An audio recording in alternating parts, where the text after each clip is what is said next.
Let me ask you something. What if I told you that your personality isn't really yours? That a lot of your deepest beliefs, your knee-jerk reactions, your most ingrained habits, they're not original. They're a collage, an assembly of pieces you never actually chose. Sounds a little out there, I know, but stick with me, because we're about to take a look at the source code running in your head. You know exactly what I'm talking about, right? You're talking to your kids, or maybe just muttering to yourself about bills, and boom, out comes a sentence, word for word, in your mother's or father's exact tone. It just happens. And what about this one? You pull out your phone just to check one little thing, the weather, maybe, and the next time you look up, 40 minutes have vanished. You've been scrolling deep in a trance, and you have no idea how you got there. Or how about that little pang of anxiety? That feeling that you should be checking the news, that you have to reply to that text right now. It's this low-grade hum of obligation that never seems to turn off. See, these aren't just random personality quirks. They're glitches, little signs that someone else's software is running on your hardware. Because that's what these are. They're scripts, programs installed in your mind over your lifetime, often without you even noticing. And these programs have been written by a handful of very influential programmers who have shaped how you think, what you want, and who you believe you are. So, you ready to meet them? Let's start with the first and most important one, family and school. These guys installed your basic operating system, and they built it using a very simple, incredibly powerful piece of psychological tech. Your entire childhood was basically one giant Skinner box. No, really, think about it. You clean your room, you get praise. That's a reward pellet. You fail a test, you get grounded. That's a punishment. Gold stars, good grades, detention. It's all part of a system called operant conditioning.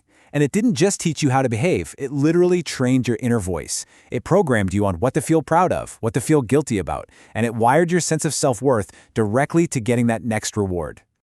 And this quote from the guy who invented the box, B.F. Skinner, really shows you the endgame. The whole point of all that conditioning was to make you predictable.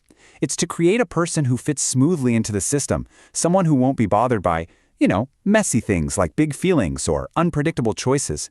And the price for that smooth ride? Well, it's often a chunk of your own wild, untamed, authentic self. All right, so once that base operating system was up and running, the next wave of programmers showed up, and their job was to install the apps. These are the commercial forces, the advertisers and brands, who figured out how to program not just what you do, but what you want. The mastermind behind this was a guy named Edward Bernays. And get this, he was Sigmund Freud's nephew. He took all of his uncle's theories about our deep, dark, irrational drives, and instead of using them to help people, he used them to sell stuff. He pioneered the idea that you don't sell a car, you sell freedom. You don't sell a cigarette, you sell rebellion and power.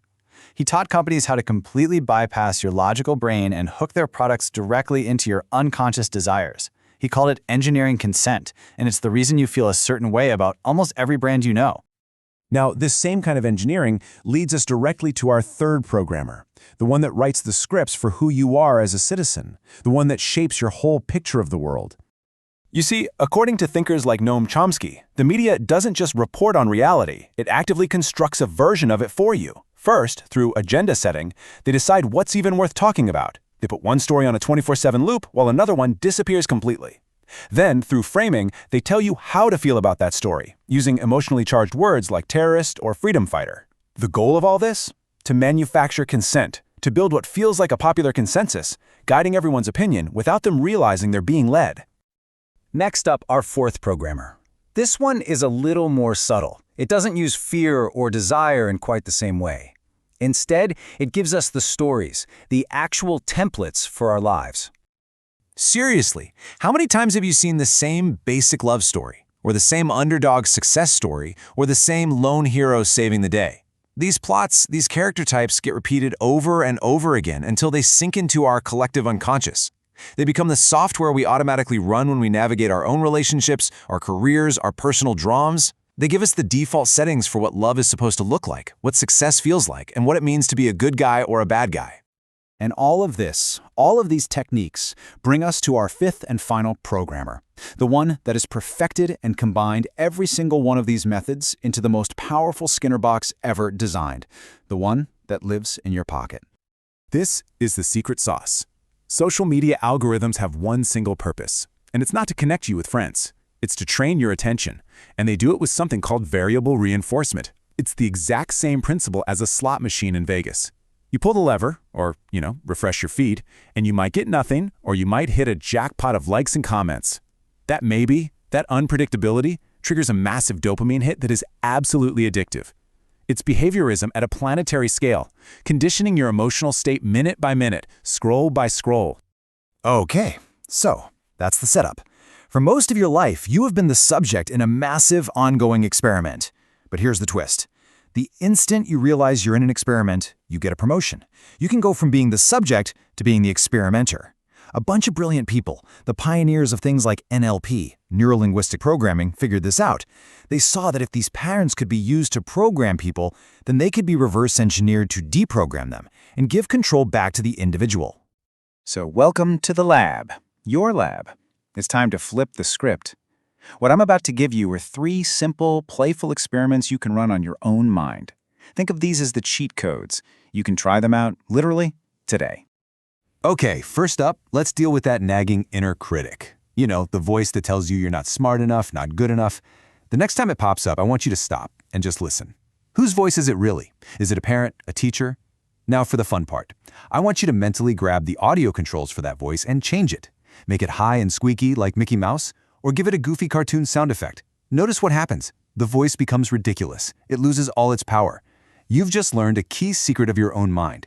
Change the qualities of a thought, and you change its emotional impact. All right, experiment number 2. That little ding from your phone, it's what we call an anchor.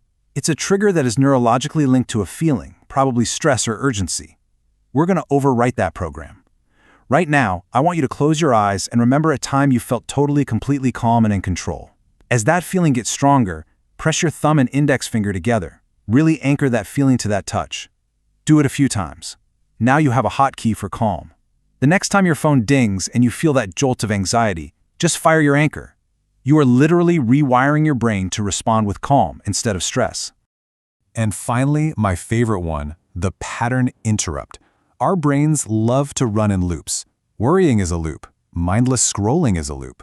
Getting into a dumb argument online is definitely a loop. These are hypnotic trances. The fastest way to break a trance is to do something totally unexpected. So the next time you catch yourself in one of those loops, just stop, stand up, and say a completely ridiculous word out loud, like wobble or badger. It feels silly, and that's the whole point.